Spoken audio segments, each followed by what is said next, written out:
تو ویسے تو چونکہ سبحان کے معنی ہے پاک ہونا، صاف ہونا، منزہ ہونا، تو دو چیزوں سے بالخصوص سبحان کا لفظ اظہار کے لیے آتا ہے کہ ان چیزوں سے اللہ پاک ہے۔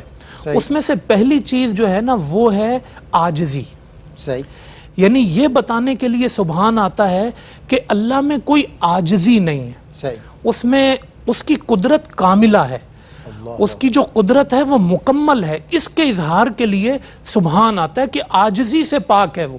جیسے مثال کے طور پہ فرشتوں کا ذکر ہوا تو ان کے ذہن میں طرح طرح کی باتیں آئیں، جب خلافت آدم کا اعلان ہوا تو پھر انہوں نے کہا سبحانک لا علم لنا الا ما علمتنا، تیری قدرت کامل ہے، تو سبحان ہے، تیرا علم کامل ہے، ہم عاجز ہیں تیرے سامنے، ہمیں کچھ نہیں پتا۔ حضرت یونس علیہ السلام کا واقعہ آپ دیکھ لیں، وہ مچھلی کے پیٹ میں پہنچے تو کہتے ہیں لا الہ الا انت سبحانک انی کنت من الظالمین، یہاں سے تمہیں بچانے والا کون؟ کہتے ہیں سبحان ہے وہ ذات، وہ بچانے والا۔ حضرت موسیٰ علیہ السلام کو دیکھیں، تجلی کے بعد جب بے ہوش ہوئے، جب افاقہ ہوا انہیں، تو فلما افاق قال سبحانک، تیری قدرت کامل ہے اور میں جو ہے نا وہ عاجز ہوں، تو میں جو ہے وہ اس پر۔ اور معراج کا واقعہ جیسے ہم اس کو ذکر بھی کریں گے تو معراج میں لفظ سبحان آیا ہے۔ کیا بات، لوگ کہتے بھئی حضور کیسے معراج پر گئے؟ تو جواب آیا سبحان الذی اسرا، لے جانے والے میں کوئی عجز نہیں ہے۔ سبحان کہہ کر یہ بتایا جاتا ہے کہ بھائی کمال اس کا ہے، جلال اس کا ہے، جمال اس کا۔ ایک بریک مجھے لینی ہے، جی ضرور، انشاءاللہ کنٹینیو کرتے ہیں۔ ناظرین ایک وقفہ، وقفے کے بعد اللہ رب العزت کی جو شان سبحانی ہے اس پر مزید بات کریں۔ جی خوش آمدید ناظرین، خیر مقدم ہے آپ کا روشنی میں۔ آج ہم بات کر رہے ہیں اللہ رب العزت کی شان سبحانی پر۔ علامہ صاحب ارشاد فرما رہے تھے۔ جی میں یہ عرض کر رہا تھا کہ لفظ سبحان جو قرآن کریم میں آیا ہے تو سبحان کے معنی ہوتے ہیں پاک ہونا۔ تو ایک عموماً جو قرآن کریم میں لفظ سبحان کا استعمال ہے کہ اللہ پاک عاجزی سے پاک ہے، جیسے حضرت موسیٰ علیہ السلام نے کہا کہ سبحانک کہ آپ پاک ہیں، اور یعنی مراد جو ہے وہ اللہ پاک کی قدرت کاملہ کا اظہار تھا۔ حضرت یونس علیہ السلام قدرت کاملہ کا اظہار ہے۔ حضور علیہ السلام کے سفر معراج میں عجز سے پاک ہونا، نقص سے پاک ہونا، سبحان کا تذکرہ ہے، فرشتوں نے اس کا ذکر کیا۔ تو ایک تو یہ چیز قرآن کریم میں ہمیں ملے گی کہ وہ سبحان ہے، یعنی اس کی قدرت کاملہ ہے۔ بے شک۔ اور دوسری چیز جو سبحان یعنی وہ کس چیز سے پاک ہے، تو اس میں دوسری چیز عموماً جو قرآن کریم میں آتی ہے وہ ہے شرک سے پاک ہے۔ وہ اپنے جو ہے نا شریک سے پاک ہے، جس چیز کا جو جیسے سبحان ربک رب العزت اما یصفون، یہ جو وصف بیان کرتے ہیں نا اللہ پاک کے، لا کے جو ہے بتوں پہ چڑھاوے چڑھاتے ہیں، پھر اس کو خدا کی عبادت سمجھتے ہیں، بالکل صحیح، اور طرح طرح کی رسوم اپناتے ہیں، پھر اس کو خدا کی طرف منسوب کرتے ہیں۔ اللہ کہتا ہے وہ سبحان ہے اس سے۔ اور اتخذ ولدن سبحان، لوگ کہتے ہیں کہ اللہ نے بیٹا جنا، تو وہ اس سے سبحان ہے، وہ اس سے پاک ہے۔ بے شک، سبحانہ وتعالی اما یشرکون، وہ سبحان ہے اور بلند ہے اس سے جس کو وہ شریک ٹھہراتے ہیں۔ یعنی جب بھی کوئی شرکت غیری آئے تو وہ سبحان ہے، وہ سبحان ہے، سبحان اللہ، یعنی اعلان ہو رہا ہے۔ ہاں، تو یہ دو پہلو قرآن کریم میں عموماً آتے ہیں، ایک تو وہ عجز سے پاک ہے اور ایک وہ شرک سے پاک ہے، اپنے شریک سے پاک ہے۔ بالکل، اور اس کے علاوہ پھر اور جتنے عیوب ہوتے ہیں، جیسے ظلم کا مثال کے طور پہ کہیں ذکر آتا ہے، حضرت یونس علیہ السلام کی دعا میں یہ پہلو بھی ہے کہ لا الہ الا انت سبحانک انی کنت من الظالمین، یعنی ظلم کی نسبت انہوں نے اپنی طرف کر کے رب کو سبحان کہا، یعنی یہ بتایا کہ وہ ظلم سے پاک ہے، وہ کسی کے ساتھ ظلم نہیں کرتا ہے۔ تو یہ قرآن کریم میں عموماً آیات طیبہ ہیں جو رب کائنات کی شان سبحانی کا اس انداز میں ذکر کرتی ہیں۔ بہت خوب، میں ڈاکٹر صاحب آپ کی طرف بڑھوں گا۔ سبحان کا لفظ ابھی بات ہو رہی ہے، ہم اکثر استعمال کرتے ہیں نمازوں میں، دعاؤں میں، وظائف میں، سبحان اللہ کہتے ہیں، سبحانک اللہم کہتے ہیں، سبحان اللہ وبحمدہ کہتے ہیں۔ تو لفظ سبحان استعمال تو بکثرت ہوتا ہے، بہت کم لوگ ہیں جو اس لفظ کی گہرائی سے، حقیقت سے آشنا ہیں۔ تو اس پہ آپ کچھ کلام بتائیں۔ بسم اللہ الرحمن الرحیم۔ رب اشرح لی صدری ویسر لی امری واحلل عقدۃ من لسانی یفقہوا قولی۔ الحمدللہ ابھی علامہ صاحب نے لفظ سبحان پر بہت خوبصورت گفتگو فرمائی، اور اللہ تبارک و تعالیٰ کے لیے ہی کبریائی ہے اور تمام تعریفیں اسی ذات کے لیے ہیں۔ اور پہلے ہمیں یہ بھی سمجھ لینا چاہیے کہ اللہ رب العزت کے بہت سارے صفاتی نام ہیں، اور اللہ رب العزت دراصل لفظ اللہ یہ نام ہے اس ذات کا جو واجب الوجود ہے اور تمام صفات کمالیہ کی جامع ہے۔ ذات واجب الوجود سے مراد یہ ہے کہ وہ اپنے وجود میں کسی کی محتاج نہیں، بالکل، اور تمام کی تمام اس کے علاوہ جتنے بھی وجود ہیں یہ ذات ان سب کا سبب ہے، اور اس ذات کے لیے کوئی سبب نہیں ہے۔ یعنی اس کے مقابلے میں جو کچھ ہے، یعنی اللہ تبارک و تعالیٰ کی ذات و صفات جو ہیں وہ ہمیشہ سے ہیں اور ہمیشہ رہیں گی، اور اس کی جتنی بھی مخلوقات ہیں ان کے لیے ہم کہیں گے واجب الوجود کے مقابلے میں ممکن الوجود، اور ممکنات بھی اسے کہتے ہیں۔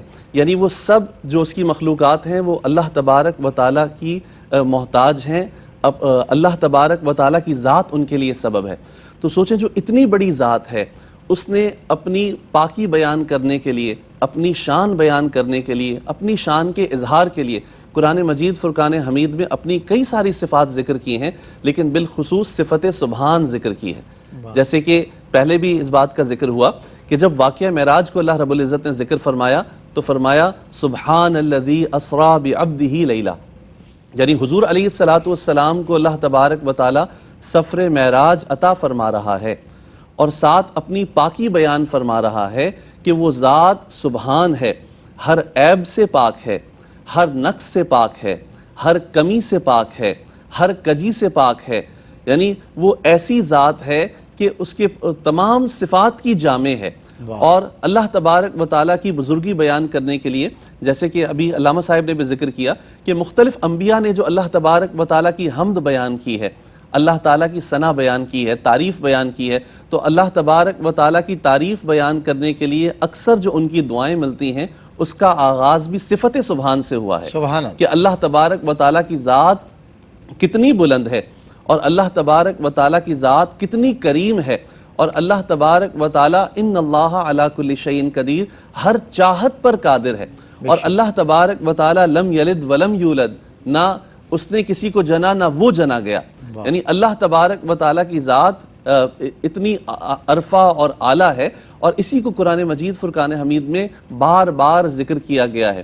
جیسے کہ اللہ تبارک و تعالیٰ نے جب تخلیق آدم کا ارادہ فرمایا، ارادہ ازلی تھا، فرشتوں کے سامنے وہ رکھا، تو انہوں نے بھی اللہ کی بارگاہ میں عرض کی کہ تیری ہی ذات پاک ہے۔ بے شک۔ تو اللہ تبارک و تعالیٰ کی حمد کرنا، اللہ تعالیٰ کی صفات کا ذکر کرنا، یہ بندہ مومن کی شان ہے۔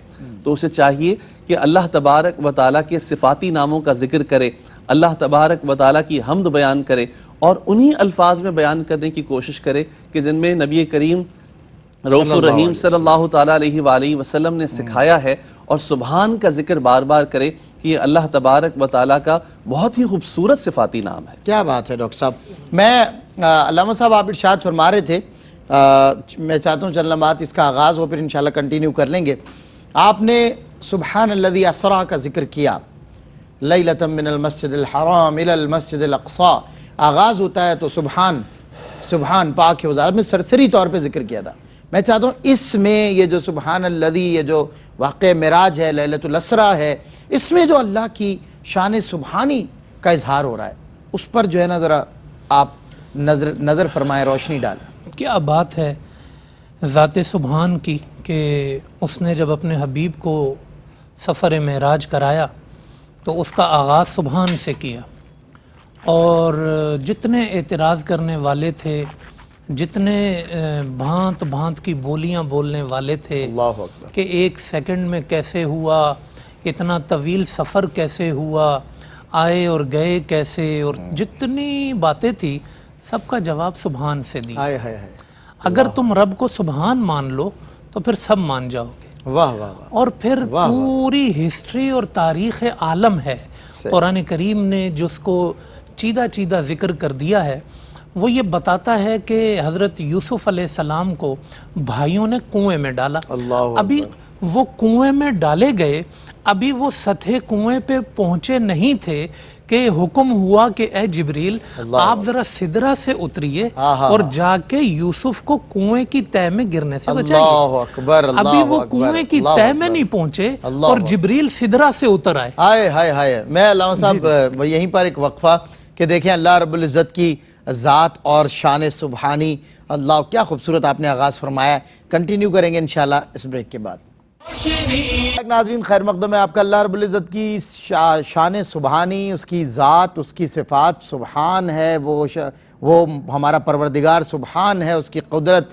جب انسان عاجز بھی ہو جاتا ہے نا، جب انسان مطلب دم توڑنے والا ہو رہا ہوتا ہے اور تھک ہار کے آخر کار کہتا ہے سبحان ہے تیری قدرت، ہم نہیں جانتے، لا علم لنا، یہی بات ہوتی۔ بہرحال ہم لیلۃ الاسراء کے بارے میں بات کر رہے تھے، آپ نے فرمایا کہ سطح پانی پر وہ تھے اور یہاں سے جبریل چلے آتے ہیں۔ اللہ اکبر، تو یہ اللہ پاک کی صفت سبحان کے مظاہر ہیں سبحان اللہ، سبحان کہ ابھی وہ کنویں کی سطح تک پہنچے نہیں اور جبریل سدرہ سے اتر آئے ایک آن میں۔ واہ، تو جو ایک آن میں جبریل کو سدرہ سے کنویں کی تہ تک پہنچا دے، ہائے ہائے، اس نے زمین کی سطح سے ایک آن میں اپنے محبوب کو عرش کی سطح پہ پہنچا دیا۔ اللہ اکبر، اللہ اکبر۔ حضرت ابراہیم علیہ السلام کا آپ ذکر دیکھیں، وَكَذَلِكَ نُرِي إِبْرَاهِيمَ مَلَكُوتَ السَّمَاوَاتِ وَالْأَرْضِ، ہم نے ابراہیم کو زمین و آسمان کے ملکوت دکھائے، واہ، اور یہ اس کی شان سبحانی کا اظہار ہے۔ آپ یہ دیکھیں کہ جب ان کو نار نمرود میں پھینکا گیا، قُلْنَا يَا نَارُ كُونِي بَرْدًا وَسَلَامًا عَلَىٰ ابراہیم، حضرت ابراہیم علیہ السلام اچھالے گئے آگ میں، اور وہ جو کئی مہینوں سے جس کے علاوہ روشن ہو رہے تھے، ایک آن میں اللہ نے اس آگ کو ٹھنڈا کر دیا۔ اللہ آپ دیکھیں کہ اس طرح مختلف انبیاء کرام کا تذکرہ کر کے قرآن کریم اپنی رب کائنات کی جو شان سبحانی ہے اس کا اظہار فرماتا ہے۔ تو جب یہ سب کچھ ہو سکتا ہے تو پھر اس کے لیے یہ کوئی مسئلہ نہیں ہے کہ وہ اپنے حبیب کو یہ سفر عطا فرمائے۔ اس میں کوئی نہ شک ہو سکتا ہے اور نہ کوئی جو ہے وہ کمی ہو سکتی ہے۔ اور پھر اس سفر میں جو اس کے شان سبحانی کا اظہار ہے کہ ہم دیکھیں 25-26 انبیاء کرام کے، زیادہ 30 انبیاء کرام کے ہمیں تو صرف نام پتہ ہیں، لیکن محبوب کی شان یہ ہے کہ 1.25 لاکھ نبی مصطفیٰ کی امامت میں نماز ادا کر سبحان اللہ، سبحان سب وہ کہاں کہاں مدفون ہیں، کہاں کہاں آرام فرما رہے ہیں۔ ان کو کہا گیا بھئی اٹھیں اٹھیں، کیا ہو گیا؟ میرا حبیب آ رہا ہے، سبحان اللہ، سبحان اپنے حبیب کو سفر کروا رہا ہے، تو آئے نا اٹھ کے آپ اور آ کے ان کے پیچھے نماز پڑھیں۔ یہ سب شان سبحانی کا اظہار ہے۔ مختلف آسمانوں پر انبیاء کرام کی ملاقاتیں ہوں، جنت کی سیر ہو، اور پھر اس سے بڑھ کر کیا کہ حضرت موسیٰ علیہ السلام نے تو صرف تجلی دیکھنے کے بعد سبحان پڑھا تھا، سبحانک انی تبت الیک وانا اول المسلمین، اور کہاں مصطفیٰ ہیں جو رب کا جلوہ اپنی آنکھوں سے دیکھتے ہیں۔ شان سبحانی کا اظہار ہوتا ہے، ما زاغ البصر وما طغی، اور پھر یہ اس کی جلوہ گری جاری رہی کہ حضور علیہ السلام جب زمین پر آئے، بیت اللہ سے آپ اپنی پشت جوڑ کے کھڑے ہیں اور آپ سے پوچھا جا رہا ہے کیسے ہو سکتا ہے، بتاؤ وہاں پر صفیں کتنی ہیں، دروازے کیسے ہیں، یہ رنگ کیسا ہے، وہ رنگ کیسا ہے۔ وہ سبحان پورا بیت المقدس اٹھا کے مصطفیٰ کے سامنے رکھ دیتا۔ کیا بات ہے، مصطفیٰ دیکھتے جاتے ہیں، بتاتے جاتے ہیں۔ یہ کون کر سکتا ہے سلمان؟ قرآن جو بتانا چاہتا ہے۔ دیکھیں نا، ابھی آپ نے بڑی اچھی بات کی، ہم آپس میں بھی جب بات کر رہے ہوتے ہیں، ڈاکٹر صاحب نے بہت اچھی اچھی باتیں بیان کی، تو سننے کے بعد ہم نے کہا سبحان اللہ۔ آپ کسی کی اچھی نعت سنتے ہیں، آپ کہتے ہیں سبحان اللہ، تلاوت سنتے ہیں سبحان اللہ۔ یہ کس چیز کا اظہار ہوتا ہے؟ یہ خدا کی اسی قدرت کا اظہار ہوتا ہے کہ ان کی زبان سے یہ جاری کرانا سبحان ہی کا کام ہے۔ اتنی اچھی بات، سبحان اللہ۔ تو اس کی جو شان سبحانی ہے نا، وہ کائنات کے ذرے ذرے میں عیاں ہے، وہ ایک ایک واقعے میں عیاں ہے۔ جب بھی انسان کو اپنی بے بسی نظر آئے گی، اپنی عاجزی نظر آئے گی، اپنا نقص نظر آئے گا، اپنا عیب نظر آئے گا، تو اس کو اپنا رب سبحان نظر آئے گا، کیونکہ وہی پاک ہے، بے شک۔ باقی جو ہے وہ ہر بندے کے اندر خطا کا امکان ہے۔ کیا بات ہے، آپ نے کہا جہاں جہاں وہ کم و بیش 1,24,000 کم یا زیادہ، یہ ضرور علماء اکرام فرماتے ہیں کہنا چاہیے کم و بیش، تو 1,24,000 کم و بیش جو انبیاء ہیں وہ جس نبی کی امامت میں کھڑے ہوں گے، اس ارینجمنٹ کا کرنے والا بھی سبحان ہے، وہ اسی کی قدرت ہے۔ اور سبحان چونکہ آپ نے فرمایا ایک معنی سے ایک اعتبار سے بے عیب ہے، تو وہ اپنے محبوب علیہ السلام کو بھی جب مبعوث فرماتا ہے تو بے عیب مبعوث فرماتا ہے، کوئی عیب مصطفیٰ کریم میں آپ کو نہیں ملے گا، چہ جائے کہ مصطفیٰ کریم جب فرماتے ہیں کہ میں تمہارے درمیان ہوں، تمہارے جیسا بشر بھی ہوں، میں سوتا بھی ہوں، میں جاگتا بھی ہوں، میں اٹھتا بھی ہوں، یاد رکھو کہ وہ سونے سے بھی پاک ہے، وہ جاگنے سے بھی پاک ہے، وہ کھانے سے بھی پاک ہے، وہ پینے سے بھی پاک ہے، نہ وہ پیدا کیا گیا، نہ وہ پیدا ہوا، نہ اس نے کسی کو پیدا کیا۔ اللہ اکبر، سبحان ہے اس کی ذات، اس کے لیے لفظ سبحان ہی زبان سے ادا ہوتا ہے، اور ہم اپنی دعاؤں میں وظائف میں سبحان سے ہی آغاز کرتے ہیں۔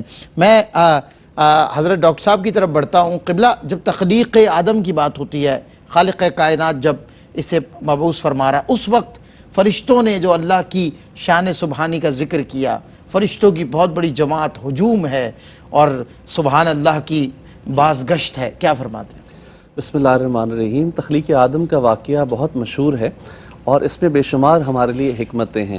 سورۃ البقرہ کی آیت نمبر 30 میں اللہ رب العزت نے ارشاد فرمایا وَإِذْ قَالَ رَبُّكَ لِلْمَلَائِكَةِ إِنِّي جَاعِلٌ فِي الْأَرْضِ خَلِيفَةً قَالُوا أَتَجْعَلُ فِيهَا مَن يُفْسِدُ فِيهَا وَيَسْفِكُ الدِّمَاءَ وَنَحْنُ نُسَبِّحُ بِحَمْدِكَ وَنُقَدِّسُ لَكَ قَالَ إِنِّي أَعْلَمُ مَا لَا تَعْلَمُونَ۔ اور یاد کرو جب تمہارے رب نے فرشتوں کے سامنے زمین پر اپنا نائب بنانے کا ارادے کا اظہار فرمایا، سبحان اللہ۔ تو فرشتوں نے عرض کی کہ اے باری تعالیٰ تو اس کو اپنا نائب بنائے گا کہ جو زمین پر فساد پھیلائے اور خون ریزی کرے، اور ساتھ فرشتوں نے اپنے عمل کو اللہ کی بارگاہ میں رکھا کہ نحن نسبح، ہم تیری تسبیح بیان کرتے ہیں، تجھے سبحان کہتے ہیں، بحمدک، تیری حمد بیان کرتے ہیں، ونقدس لک، اور تیری تقدیس بیان کرتے ہیں۔ اللہ رب العزت نے فرمایا قال انی اعلم ما لا تعلمون، کہ مجھے وہ معلوم ہے جو تم نہیں جانتے۔ دراصل تخلیق آدم اس وقت نہیں ہوئی تھی، اللہ تعالیٰ نے اپنے ارادے کا اظہار فرمایا تھا، تو فرشتوں نے رب کی بارگاہ میں عرض کی، یہ اعتراض نہیں تھا، اپنی معلومات جو ان کی تھی وہ رب کی بارگاہ میں پیش کی، کیونکہ اس سے پہلے جو مخلوق جنات موجود تھے تو انہیں بھی نفس دیا گیا تھا اور انہوں نے قتل و غارت گری کی تھی، تو وہی معاملات سامنے رکھتے ہوئے اللہ کی بارگاہ میں عرض کر دی۔ اللہ تبارک و تعالیٰ کے سامنے جو اپنی انہوں نے عمل کو بیان کیا ہے وہ اللہ کی پاکی بیان کرنا ہے کہ ہم تجھے سبحان کہتے ہیں، تیری حمد کرتے ہیں، تیری تقدیس بیان کرتے ہیں اور تیرا ذکر کرتے ہیں ان الفاظ میں۔ اللہ تبارک و تعالیٰ نے آدم علیہ السلام کو تخلیق فرمایا اور اللہ تبارک و تعالیٰ نے آدم علیہ السلام کو اس انداز سے فضیلت عطا فرمائی کہ تمام اشیاء کے ناموں کا علم، ان کی صفات اور ان سے متعلقہ تمام علوم آدم علیہ السلام کو عطا فرما دیے۔ در حقیقت ان سب چیزوں کو اللہ تبارک و تعالیٰ نے فرشتوں کے سامنے رکھا۔ آیت نمبر 31 میں اللہ رب العزت ارشاد فرماتا ہے وَعَلَّمَ آدَمَ الْأَسْمَاءَ كُلَّهَا، تمام اشیاء کے ناموں کا علم دے دیا۔ ثُمَّ عَرَضَهُمْ عَلَى الْمَلَائِكَةِ، اور پھر سب اشیاء ملائکہ پر پیش کی۔ فَقَالَ أَنبِئُونِي بِأَسْمَاءِ هَؤُلَاءِ إِن كُنتُمْ صَادِقِينَ، اور فرمایا کہ تم ان کے ناموں کو بتاؤ اگر تم سچے ہو۔ تو فرشتوں نے اللہ رب العزت کی بارگاہ میں عرض کی قالوا سبحانک لا علم لنا، اللہ کہ پاک ہے تیری ذات، ہم کچھ نہیں جانتے، الا ما علمتنا، سوائے اس کے جو تو نے ہمیں عطا کیا، انک انت العلیم الحکیم، تو ہی علم والا ہے اور حکمت والا ہے۔ یعنی اللہ تبارک و تعالیٰ کی بارگاہ میں پہلے بھی لفظ سبحان کا ذکر کیا اور اس کی تسبیح اور پاکی بیان کی، اور دوبارہ بھی جب اپنے عجز کا اظہار کیا تو بھی یہ کہا کہ پاک ہے تیری ذات، تو ہی سب چیزوں کو جانتا ہے، تیرے علم میں سب کچھ ہے، تو حکیم ہے، حکمت والا ہے، علم والا ہے۔ تو یہ اللہ تبارک و تعالیٰ کی صفات ان آیات کے اندر ذکر ہوئی ہیں، اور اللہ تبارک و تعالیٰ نے فرشتوں کی ایک جماعت کو حکم دیا اور وہ جیسا حکم دیا وہ ویسا ہی کرتے ہیں، روز و شب کرتے ہیں، صبح و شام کرتے ہیں، کہ ہر وقت اللہ تبارک و تعالیٰ کی پاکی بیان فرمائے۔ سبحان اللہ۔ یہی بات اللہ تعالیٰ نے ہمیں حکم کیا اور ہم ہم نماز میں اللہ تبارک و تعالیٰ کی پاکی بیان کرتے ہیں، جب نماز کا آغاز کرتے ہیں ثنا پڑھتے ہیں، اللہ تبارک و تعالیٰ کی پاکی کا بیان ہے۔ سورہ فاتحہ اللہ تعالیٰ کی حمد کا بیان ہے، اس کے ساتھ جو صورتیں ملاتے ہیں اکثر اللہ تبارک و تعالیٰ کی تعریف بیان کر رہے ہوتے ہیں۔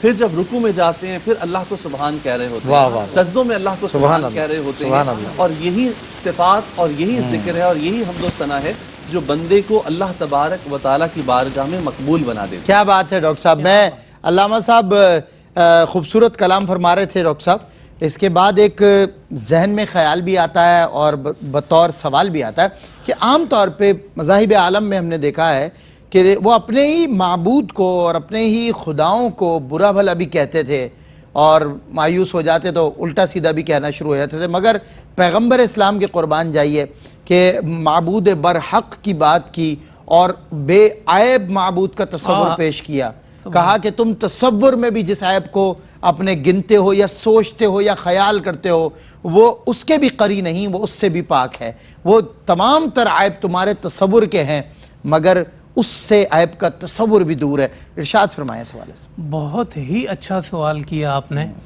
بہت ہی جامع سوال ہے یہ، اور آپ دیکھیں کہ اس کی وجہ بھی یہی ہے کہ جو معبود برحق ہوتا ہے اور جو معبود باطل ہوتا ہے اس میں یہ فرق ضرور آئے گا۔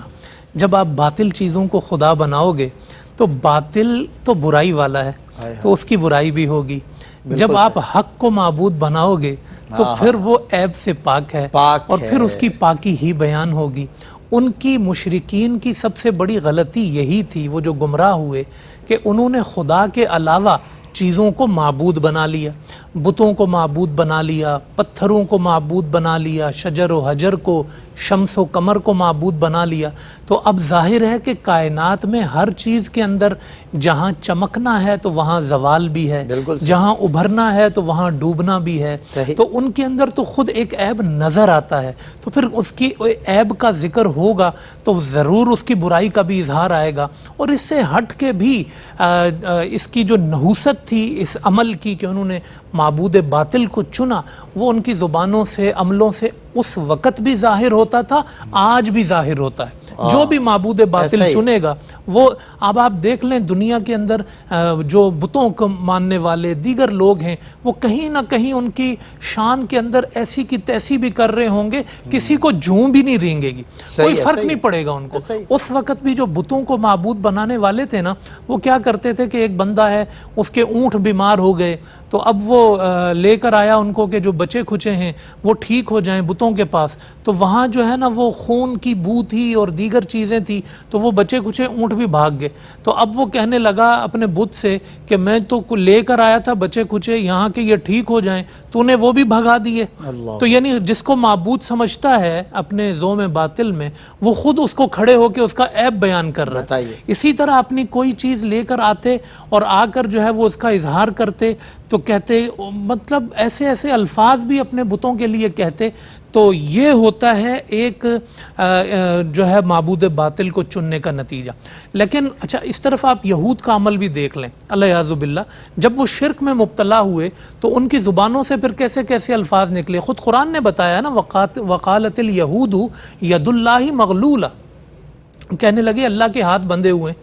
کیوں؟ جب وہ شرک کی نحوست میں گئے نا تو پھر ان کی یہ مائنڈ سیٹ بن گیا۔ لیکن جو خدا کو برحق سمجھتا ہے اور پھر اس کو جو ہے نا وہ شریک سے پاک رکھتا ہے اور پھر اپنے عقیدے کو ٹھیک رکھتا ہے اور اس کا اظہار شان مصطفیٰ سے ہوتا ہے، تو پھر آپ دیکھیں نا حضور علیہ السلام کی تو زبان پر صبح و شام سبحان اللہ رہتا تھا، اور اللہ ان کو اسی چیز کا حکم دیتا تھا۔ کہیں کہتا تھا سبح اسم ربک الاعلی، اپنے اعلیٰ رب کی تسبیح کرو، کہیں کہتا تھا فسبح بسم ربک العظیم، اپنے عظیم رب کی تسبیح کرو، کہیں کہتا تھا فسبحان اللہ حین تمسون وحین تصبحون، اور تم جو ہے نا اللہ کی تسبیح کرو جب شام کرتے ہو جب صبح کرتے ہو۔ وہ وقت کا کریٹر ہے، وہ وقت میں نہیں ہے، تم وقت میں ہو تو پھر وقت گزرنے کے ساتھ ساتھ اس کی تسبیح لازم کرتے رہا کرو۔ مختلف آیات تسبیح کی قرآن کریم میں آپ دیکھیں گے، اور حضور علیہ السلام جب اپنے رب کی تسبیح کے لیے بیٹھتے تھے اس پہ کوئی کمپرومائز نہیں کرتے تھے۔ کوئی اگر حضور علیہ السلام سے کہتا یہ کام آپ نے کیا ہے، کہتے نہیں میرے رب نے کیا ہے۔ کبھی کوئی چیز عیب والی اگر کوئی خدا کی طرف منسوب کرتا تو حضور علیہ السلام فرماتے اپنے عیبوں کو اپنی طرف منسوب کیا کرو، کمالات کو میرے رب کی طرف منسوب کیا کرو۔ ظہر الفساد فی البر والبحر بما کسبت ایدی الناس، فساد جتنا ہے، عیب جتنے ہیں وہ لوگوں کے کیے ہوئے ہیں، کمال جتنا ہے وہ رب العالمین کا کیا ہوا ہے۔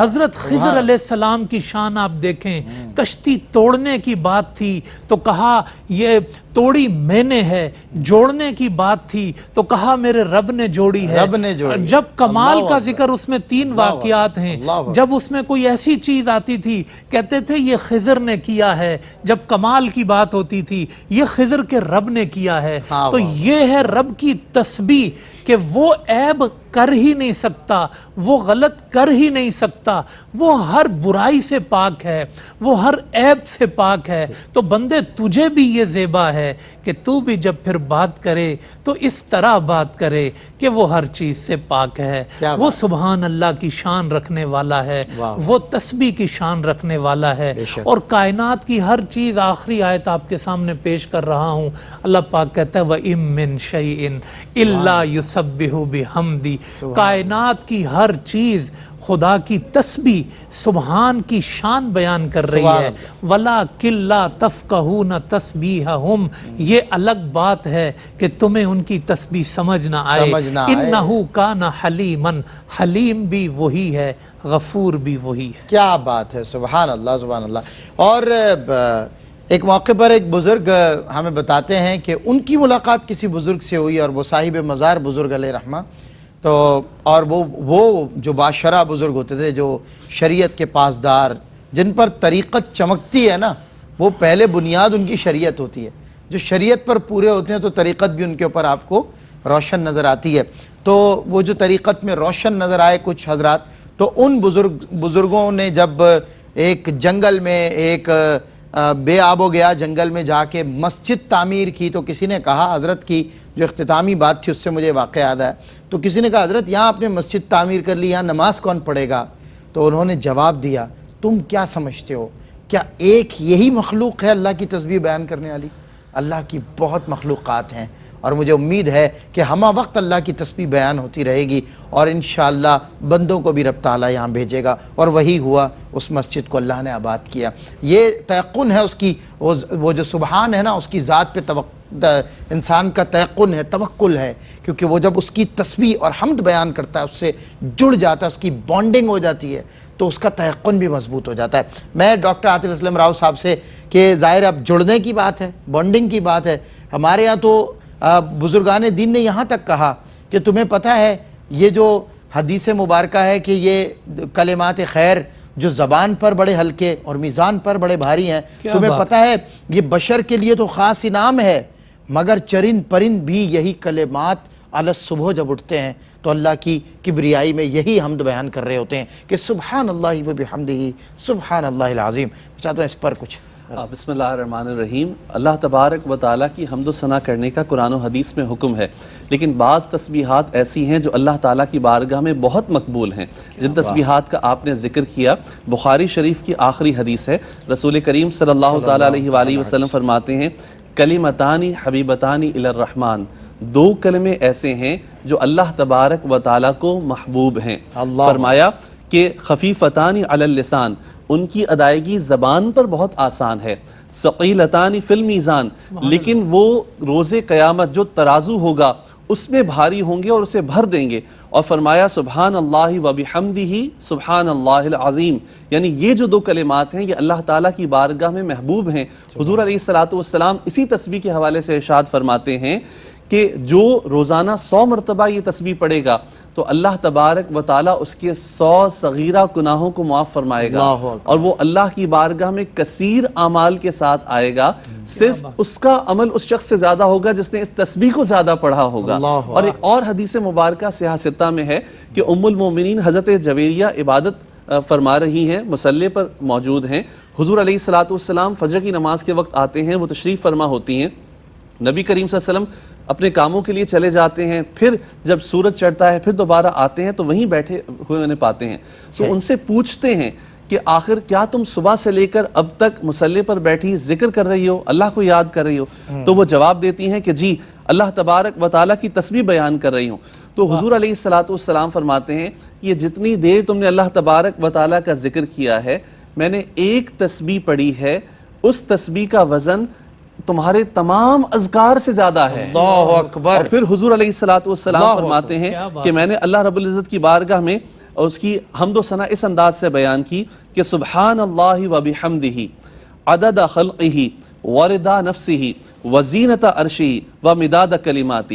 میں اس کا ترجمہ بھی عرض کر دوں کہ اللہ کی حمد اور تسبیح ہے اس کی مخلوق کے عدد، اس کی رضا، اس کے عرش کے وزن اور اس کے کلمات کی سیاہی کے برابر. اللہ حضور علیہ الصلوۃ والسلام نے اس حد تک تاکید فرمائی ہے کہ اللہ تبارک و تعالیٰ کی پاکی بیان کی جائے اور خاص طور پہ ان کلمات کا بار بار ورد کیا جائے کیونکہ اللہ تبارک و تعالیٰ کی صفت سبحان کا ذکر ہے اور تمام تعریفیں اسی کے لیے ہیں، اور ان الفاظ میں اس کی تعریف بیان کرنا یہ اس کی بارگاہ میں مقبول ہے، پسندیدہ ہے. جو یہ کرے گا وہ بھی اس کی بارگاہ میں مقبول اور پسندیدہ ہو جائے. سبحان اللہ، سبحان اللہ، کیا بات ہے. میں ڈاکٹر صاحب بہت شکر گزار ہوں، بہت خوبصورت، جامع، مختصر، پر اثر ہمیشہ کی طرح آپ نے کلام فرمایا. اور علامہ حافظ اویس احمد نقشبندی صاحب کی تو کیا کہنے، ماشاءاللہ جب کلام کرتے ہیں منفرد دکھائی دیتے ہیں، بہت اچھوتا انداز ہوتا ہے. میں ناظرین کرام، یہ علماء کرام جن سے نکات ہمیں ملتے ہیں، اللہ رب العزت بے عیب ہے. انسان کن کن عیبوں کے تصور نہیں بلکہ ان عیبوں کے بیچ میں گھرا ہوا ہے. مثال کے طور پر انسان کھاتا ہے، عیب ہے. جب ہم اس کو ایز کمپیئر ٹو اللہ دیکھیں گے، بندے کا اور اللہ کا، کہتے ہیں نا تصور ہے، انسان کا عقل ہے، عقل سوال کرتی ہے، غیر مذہب بھی سوال کرتا ہے. غیر مذہب جب آپ اس سے بات کرتے ہیں کہ جی یہ جو پرسنل میٹرز ہیں اور اسپریچول میٹرز ہیں یہ علیحدہ ہیں، یعنی کوئی بھی پرسنل میٹر ہے اس کو آپ جو ہے وہ مذہب کے ساتھ نہیں جوڑتے. مذہب ایک عبادت کا نام ہے، وہ ایک عبادت کا تصور ہے، وہ اپنے خداؤں کے آگے جھکنے کا تصور ہے، جبکہ پرسنل لائف جیسے چاہیں گزاریں. اور دین، چونکہ یہ دین ہے، یہ اللہ اور اس کے رسول نے ہمیں دیا ہے، یہ کمپلیٹ وے آف لائف، یہ کمپلیٹ ٹرانسپیرنٹ سسٹم ہے. یہ ہمیں زندگی گزارنے میں پیر میں جوتا پہننے کا بھی طریقہ ہمیں رسول اللہ صلی اللہ علیہ وسلم کے عمل سے معلوم چل جاتا ہے. ہمیں سونا کیسے، یہ بھی رسول اللہ سے ہمیں معلوم چل جاتا ہے. لیکن باوجود ان تمام تر باتوں کے یہ جو امور زندگانی ہیں یہ بھی وہ عیوب ہیں جن سے اللہ پاک ہے، جن سے اللہ مبرہ ہے. مثال کے طور پہ ظلم ہے، انسان کرتا ہے، عیب ہے، اللہ نہیں کرتا، اس سے پاک ہے. سونا، انسان سوتا ہے، نہ سوئے تو رہ نہیں سکتا، یہ سونے سے آپ کو منع بھی نہیں. ایک طرف اس عیب کی بات کر رہا ہوں اور ایک طرف نیگیٹو اور پازیٹیو کا آپ کو فرق بتا رہا ہوں. یہ ایک پازیٹیو عمل ہے، آپ سو سکتے ہیں. آپ کو سونا جو ہے نا اللہ اور اس کے رسول نے اس کی اجازت مرحمت فرمائی، مگر یہ ایک عیب ہے جس سے اللہ پاک ہے. تو میں اپنی بات کا اختتام ان لفظوں اور اشعار کے ساتھ کرنا چاہوں گا، بات آپ کے دل تک پہنچے. جمال اس کا ہے، سارا جلال اس کا ہے، نمود و غیب و عروج و زوال اس کا ہے، سلا کے ہم کو جگانا کمال اس کا ہے. کبھی وہ خود نہیں سوتا، یہ حال اس کا ہے. نہ اس کو دیکھا ہے نہ دیکھی ہے اس کی ایک جھلک. عجیب بات ہے دل میں خیال اس کا ہے. اور میرے گناہ زیادہ ہیں یا کرم اس کا، میرے گناہ زیادہ ہیں یا کرم اس کا. سوال میرا نہیں ہے، سوال اس کا ہے، سوال میرا نہیں ہے. سوال سلا کے ہم کو جگانا کمال اس کا ہے. کبھی وہ خود نہیں سوتا، یہ حال اس کا ہے. اجازت دیجیے، السلام علیکم ورحمۃ اللہ وبرکاتہ.